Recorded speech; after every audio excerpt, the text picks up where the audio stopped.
Olá pessoal, minha saudação para vocês. Estamos começando mais um momento de estudo bíblico aqui pela comunidade evangélica luterana Cristo de Porto Alegre. Nós estamos lançando esse vídeo no dia 22 de dezembro, portanto não tem como fugir do assunto do Natal.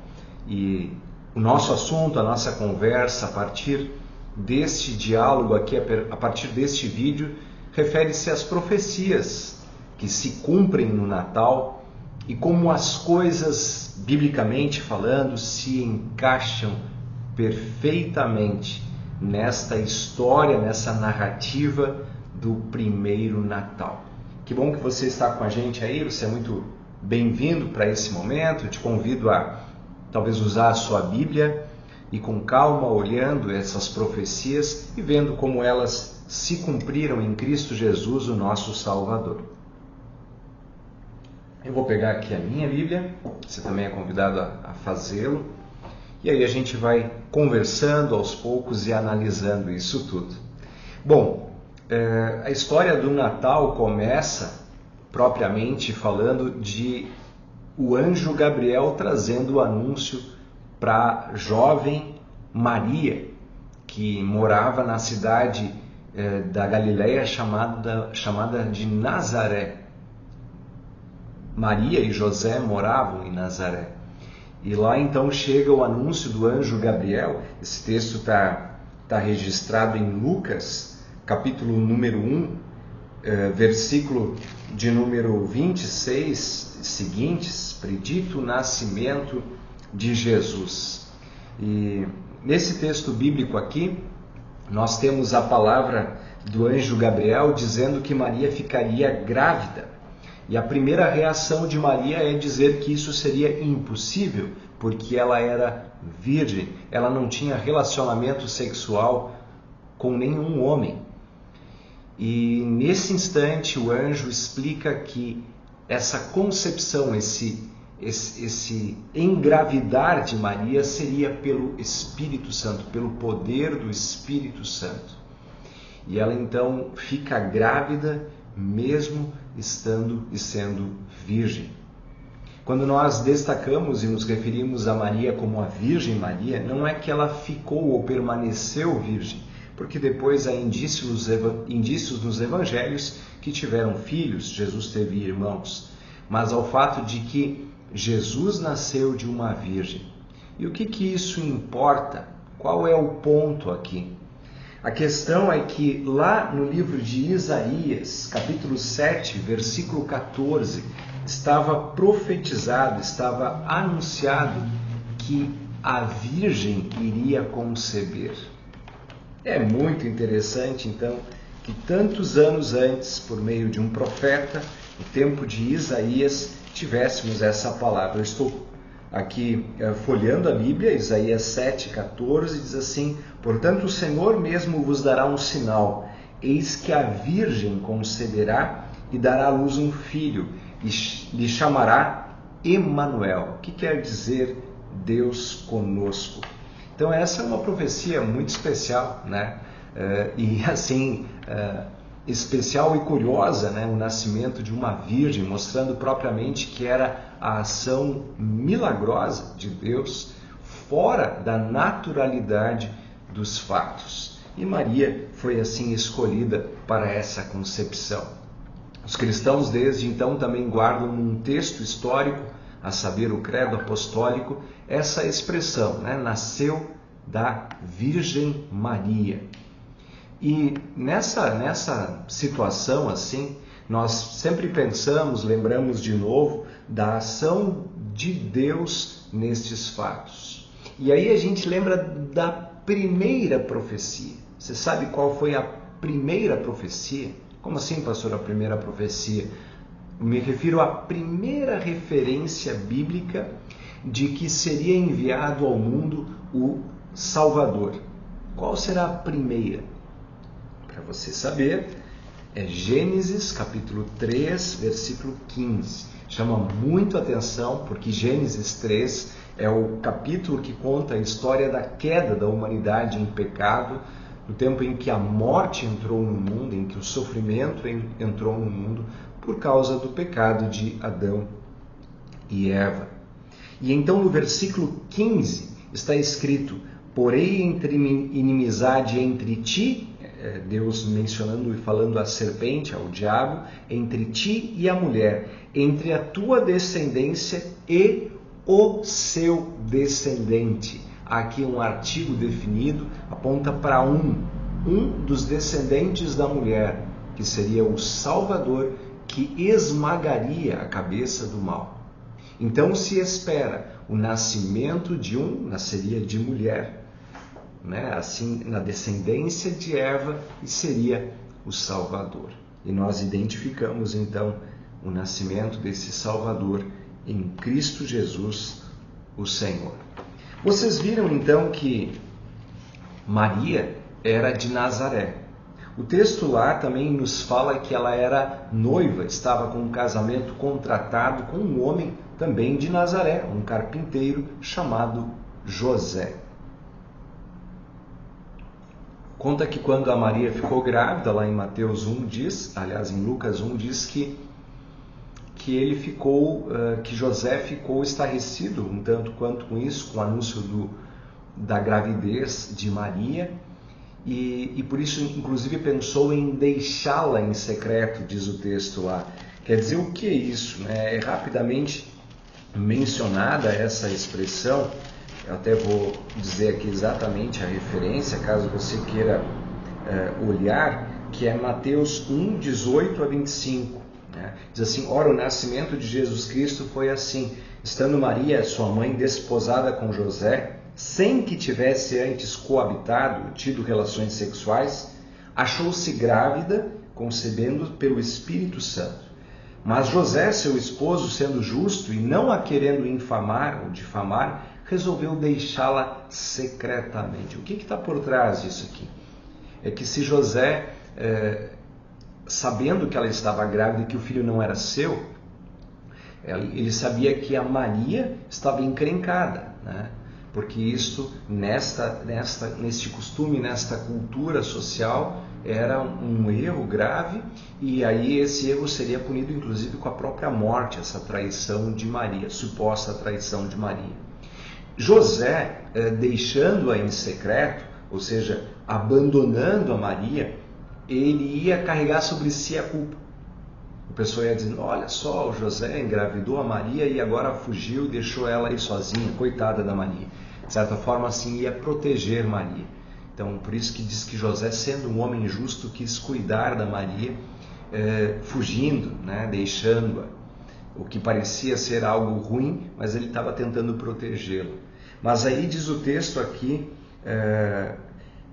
no versículo 20, enquanto ponderava nessas coisas, enquanto José pensava essas coisas, eis que lhe apareceu em sonho um anjo do Senhor, dizendo: José, filho de Davi, não temas receber Maria, tua mulher, porque o que nela foi gerado é do Espírito Santo. Veja como está claro aqui no texto, né? E aí ainda diz assim: ela dará à luz um filho e lhe porás o nome de Jesus, porque ele salvará o seu povo dos pecados deles. Então Jesus quer dizer Salvador. E aí José aceita esses conselhos e segue cuidando de Maria, encaminhando em todos os pontos. E aí no versículo 23, há a palavra para José da profecia de Isaías: eis que a virgem conceberá e dará à luz um filho, e ele será chamado pelo nome de Emanuel, que quer dizer Deus conosco. E daí José acordou do sono, então essa foi uma revelação dada em sonho, e ele então fez tudo conforme os conselhos que havia recebido. Muito bem, agora continuando, sim, nós lemos, aqui está em Mateus, tá? Em Lucas 2, nós lemos então que José e Maria tiveram que fazer uma viagem. Claro, muitos de vocês lembram que viagem é essa? Aquela viagem de jumentinho, né? Que é de Nazaré a Belém. Mas que viagem é essa? O texto lá diz que o imperador lançou uma lei que todos tinham que ir para a terra natal dos seus antecessores, né, para lá registrar-se, era um censo. E José e Maria eram descendentes do rei Davi. E a cidade de Davi era Belém. Então eles tiveram que sair de Nazaré e ir até Belém para esse recenseamento. E diz o texto então que nesta viagem, ou estando eles em Belém, a Maria começou a sentir as contrações e o menino Jesus nasceu na cidade de Belém. E isso é muito específico, muito importante também no cumprimento das profecias. O curioso é que Jesus ficou conhecido e chamado por Nazareno, né? Nazaré, da Galileia, ou Galileu, né? Um jovem Galileu. Mas então, da onde que entra Belém? Nessa questão da lei da viagem deles. E o que tem isso a ver? Por que esses detalhes? Porque em Miqueias, texto do Antigo Testamento, capítulo 5, versículo 2, está escrito que o filho da mulher, o filho da virgem, deveria nascer na cidade de Davi, sendo ele descendente de Davi. Conforme as profecias, eu não vou citar todas, mas muitas vezes os salmos lembram que o Redentor, o Salvador, seria o filho de Davi, da descendência de Davi, a mesma descendência de Abraão. Vejam como tudo se encaixa? E então, como nós sabemos, quando, por exemplo, Saul foi rejeitado como rei e aí foi escolhido um novo rei, que era Davi, o Samuel foi ungí-lo lá na casa de Jessé, do tronco de Jessé, outra profecia, quer dizer, do tronco de Jessé nasceria o renovo, né, o Salvador, e Jessé é o pai de Davi. Então tudo se cumpre perfeitamente nesse aspecto aí, em Davi o Salvador.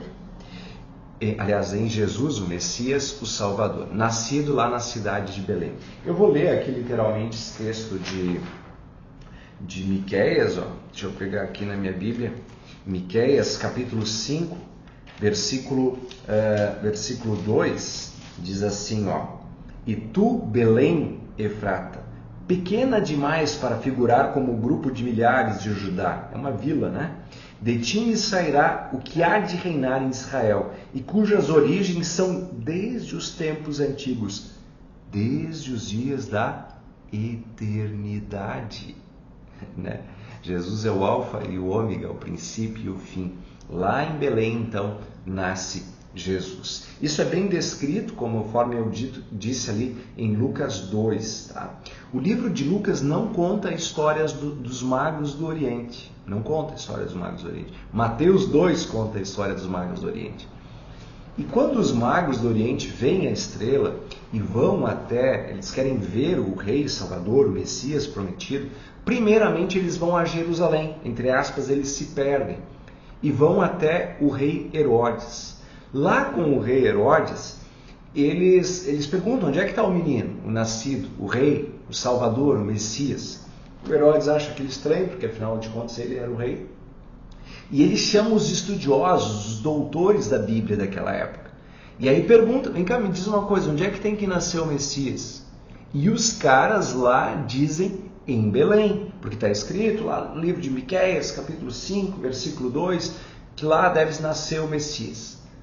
E aí então é que Herodes, sendo enganado pelos magos, manda matar naquela região as crianças de 2 anos para baixo, conforme o tempo que os magos disseram que a estrela tinha aparecido, o que nos sugere que talvez já fizesse 2 anos que Jesus tinha nascido. Mas por que eu estou falando tudo isso aqui? Porque de novo aponta para Belém. Mesmo sem ter esses relatos lá da viagem de José e Maria para Belém, quando passa por Herodes, ele mesmo pergunta para os doutores da lei, não, todo mundo sabe que o Messias tem que nascer em Belém, né? E aí falam aí de Miqueias 5:2. Vejam, gente, para se cumprir as promessas, para se cumprir as profecias do Antigo Testamento, até mesmo um rei de um império pagão como o Império Romano lança um recenseamento, pensando que as coisas vêm dele, mas era tudo para se cumprir a Escritura, tudo para organizar esse trajeto de Nazaré a Belém. E lá o Messias, o Salvador, nascer. A gente lembra de muitas outras profecias, por exemplo, Gênesis 12, que Deus chamou Abraão e disse: de ti serão benditas todos os povos da terra, né? Que ele seria pai de uma grande nação e que dessa descendência de Abraão nasceria aquele que traria bênção para todos os povos da terra. Quem é esse cara? Esse cara não sou eu, esse cara é Jesus, aquele que nasceu da descendência de Abraão. E aí, se vocês pegarem, por exemplo, a Bíblia, né? Aí vocês sabem que tem 4 livros que contam a história de Jesus: Mateus, Marcos, Lucas e João. Aí quando vocês pegam o primeiro livro, por exemplo, Mateus, o primeiro texto de Mateus é da genealogia de Jesus. É curioso, né? Que a gente pensa, vou ler a história de Jesus. Aí começa aquele, né? Fulano, que é pai de Ciclano, que é pai de Beltrano, que né? Começa todos aqueles nomes. E aqueles nomes no início de Mateus apontam para a genealogia de Jesus, começando de quem? De Abraão. Né? De Abraão até Davi, de Davi até Jesus. E é curioso assim, né, que de Davi de Abraão vem a descendência, cujo descendente seria uma bênção para todos os povos da terra.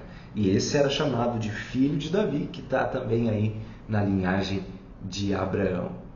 Todas as peças se encaixam no nascimento de Jesus, o nosso Salvador.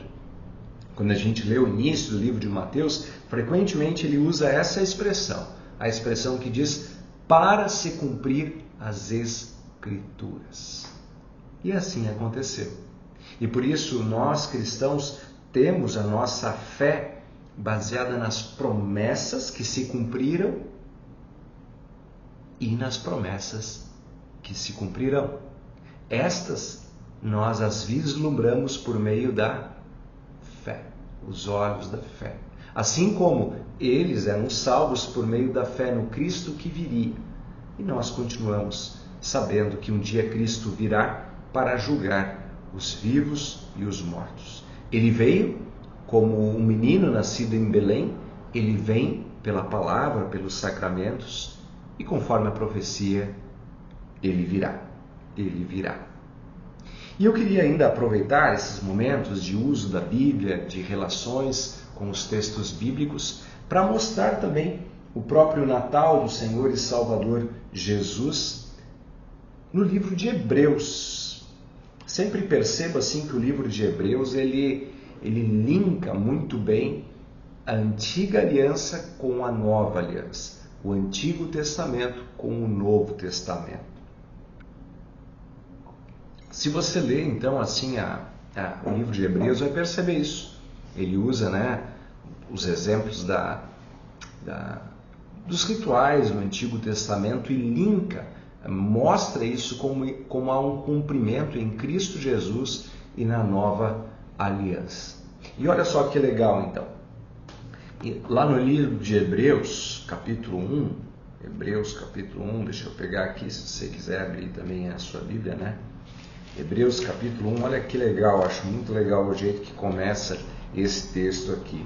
Diz assim: antigamente Deus falou muitas vezes e de muitas maneiras aos pais pelos profetas, mas nesses últimos dias nos falou pelo Filho, a quem constituiu herdeiro de todas as coisas e pelo qual também fez o universo. O Filho, que é o resplendor da glória de Deus, é a expressão exata do seu ser, sustentando todas as coisas pela sua palavra poderosa. Depois de ter feito a purificação dos pecados, assentou-se à direita da majestade nas alturas, tendo-se tornado tão superior aos anjos quanto herdou mais excelente nome do que eles. Então percebem, o Hebreus 1 aqui diz assim: antigamente Deus falou muitas vezes, de muitas maneiras aos pais pelos profetas. Está dizendo, antigamente Deus falou com a gente por meio dos profetas. Mas ele diz assim, nesses últimos dias ele nos falou pelo seu Filho. A revelação perfeita de Deus é Jesus, o próprio Deus que se fez gente. E aí, no versículo 3, diz que ele é a expressão exata de Deus o Pai. Por que eu estou dizendo isso agora? Porque ao cumprir-se as Escrituras no Natal, a gente tem ali o próprio Deus que se fez gente. Ou como diz João capítulo 1, o Verbo que se fez carne. Há um hino que canta-se, um hino do Inário Luterano, que diz assim: quem é o menino a repousar nos braços de Maria? Quem é esse menino a repousar nos braços de Maria? E as respostas, em forma de poesia, de canto, diz que ele é o Filho de Deus, o próprio Deus, o Salvador. E a gente repete, lê nas Escrituras e percebe que Jesus é verdadeiro Deus e verdadeiro homem. De tempos em tempos, uma dessas dois lados da moeda, Deus, homem, é questionado. Às vezes, não, ele é só verdadeiro Deus. Ou às vezes se diz, não, ele é só um mestre, um verdadeiro homem.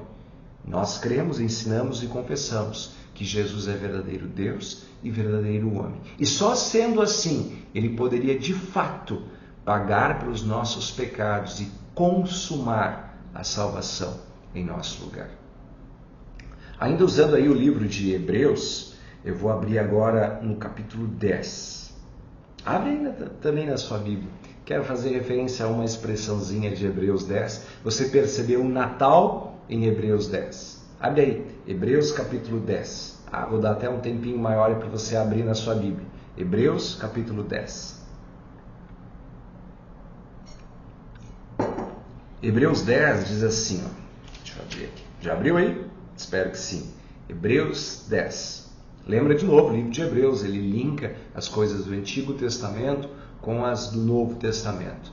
O livro de Hebreus como um todo, né? Fala do sacerdote do Antigo Testamento, do sumo sacerdote, do sumo sacerdote que é Jesus. E aqui em Hebreus 10 ele trata do sacrifício. Lembra dos sacrifícios, dos cordeirinhos, que apontava para Jesus, o Cordeiro de Deus, que tira o pecado do mundo? Agora percebam aqui o texto de Hebreus 10. Diz assim: ora, visto que a lei é apenas uma sombra dos bens vindouros, não a imagem real das coisas, nunca consegue aperfeiçoar aqueles que se aproximam de Deus com os mesmos sacrifícios que ano após ano continuamente eles oferecem. Se isso fosse possível, será que os sacrifícios não teriam deixado de ser oferecidos? Porque os que prestam culto, tendo sido purificados uma vez por todas, não mais teriam consciência de pecados. Entretanto, nesses sacrifícios ocorreu recordação de pecados todos os anos, porque é impossível que o sangue de touros e de bodes remova pecados. Por isso, ao entrar no mundo, Cristo disse. Aqui, dou uma parada aqui. Muita atenção nesse texto. Eu estou lendo o versículo 5. Ele está dizendo assim, que nós tínhamos uma imagem daquilo que tinha que vir nos sacrifícios do Antigo Testamento, que os sacrifícios de bodes, touros, enfim, os rituais do Antigo Testamento eram incompletos. Aí no versículo 5 diz, por isso, ao entrar no mundo, Cristo disse. Quando é que foi que Cristo entrou no mundo? Cristo é verdadeiro Deus desde sempre. Ele existe desde sempre, ele é o próprio Deus. Mas quando que ele entrou no mundo? Qual é esse linguajar de entrar no mundo? No Natal. E olha o que diz aqui: sacrifício e oferta não quiseste, como se fosse uma palavra do próprio Senhor Jesus o Cristo, mas preparaste um corpo para mim. Não te agradaste de holocaustos e ofertas pelo pecado. Então eu disse, eis aqui estou. No rolo do livro, na Bíblia, está escrito a meu respeito.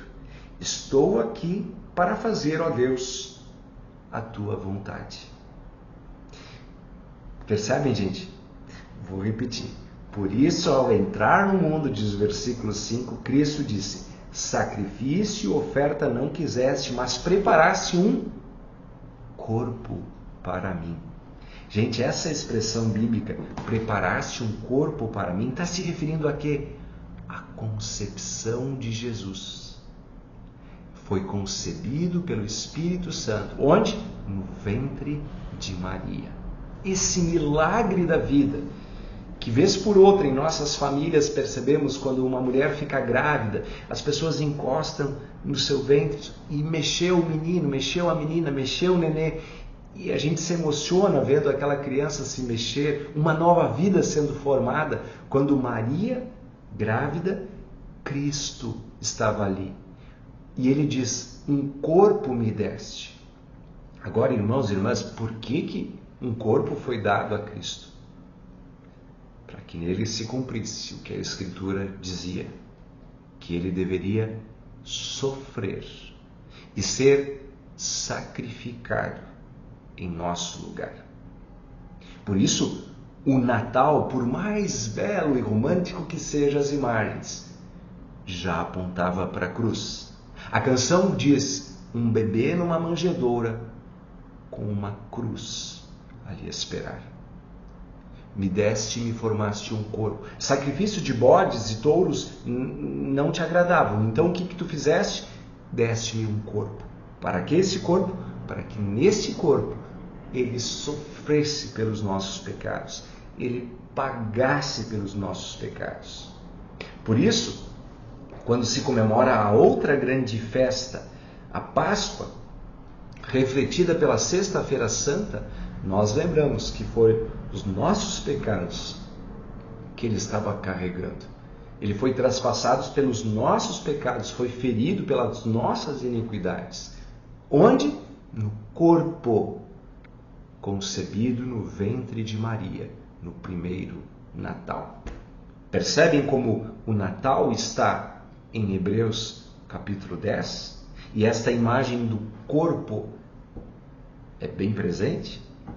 Portanto, aqui nós temos no Natal uma imagem de humilhação. O próprio Senhor Deus se fez gente. É claro que a humanidade é criatura de Deus, mas também temos aqui um momento em que ele vem até nós, se rebaixa a humanidade e carrega sobre si e enfrenta no corpo todas as tentações. Isso era a profecia, de que para nos redimir ele deveria sofrer uma obediência ativa, cumprindo a lei, e passiva, sofrendo por causa daqueles que não cumpriram a lei. Essa obediência ativa de cumprir a lei, ele o fez mesmo sofrendo na sua carne todas as tentações e dificuldades que nós também sofremos. Ele sentiu fome, ele sentiu rejeição, ele sentiu solidão, ele sentiu sono. Ele era verdadeiramente homem, carne, corpo, encarnado. Mas ele também sempre é e sempre foi o verdadeiro Deus. Assim nós temos no Natal o próprio Filho de Deus deitado nos braços de Maria. E observar tudo isso é mais uma vez um convite ao arrependimento, à conversão, onde eu vejo o plano de salvação se desenrolando na minha frente, em que eu tenho que ter consciência e convicção de que isso tudo é por mim, por causa dos meus pecados, por causa da minha fraqueza, por causa da minha maldade e para a minha salvação. O amor de Deus é um amor intenso, que vem ao nosso encontro, que procura a ovelha perdida, que resgata o filho perdido, que dá a sua vida por nós. E todo esse grande gesto de amor é um braço estendido para nos abraçar. Aproximemo-nos de Deus em arrependimento e fé.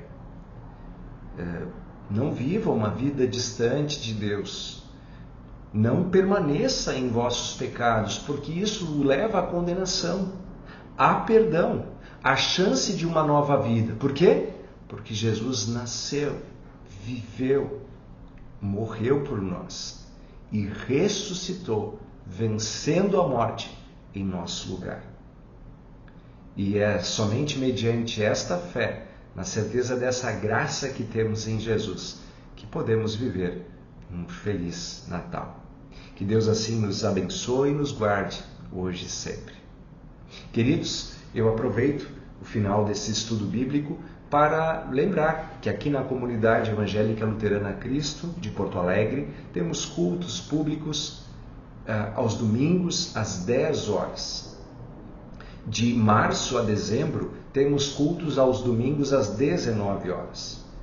Mas agora, a partir de janeiro e fevereiro, nós, em vez do culto das 19 horas, teremos os momentos de cultos nas segundas-feiras, às 20 horas. Apontando para o final de semana seguinte agora, nós temos um programa de Natal, uma noite natalina, no dia 24 de dezembro, às 20 horas. E no domingo, que esse ano, dia 25, Natal cai bem no domingo, temos o culto às 10 horas e às 19 horas. Então, a partir de janeiro, os cultos também nas segundas-feiras, às 20 horas. Participe sempre conosco, em arrependimento e fé, na certeza de que Jesus é o menino nascido em Belém, mas também é o Senhor, o homem da cruz, que morreu em nosso lugar, e também é o homem que ressuscitou, vencendo a morte por todos nós. Que essa certeza e que esta força para uma nova vida, de acordo com seus mandamentos, acompanhe cada um de vocês hoje e sempre. Em nome de Jesus. Amém. Muito obrigado pela atenção de vocês. Aproveito aí para convidá-los a conhecer um pouco mais do nosso canal, com estudos, com mensagens, a curtirem também esse vídeo, a compartilharem, a conhecerem também fisicamente aqui a Igreja Luterana, a Comunidade Evangélica Luterana Cristo, aqui de Porto Alegre. Que Deus abençoe e guarde cada um. Até mais.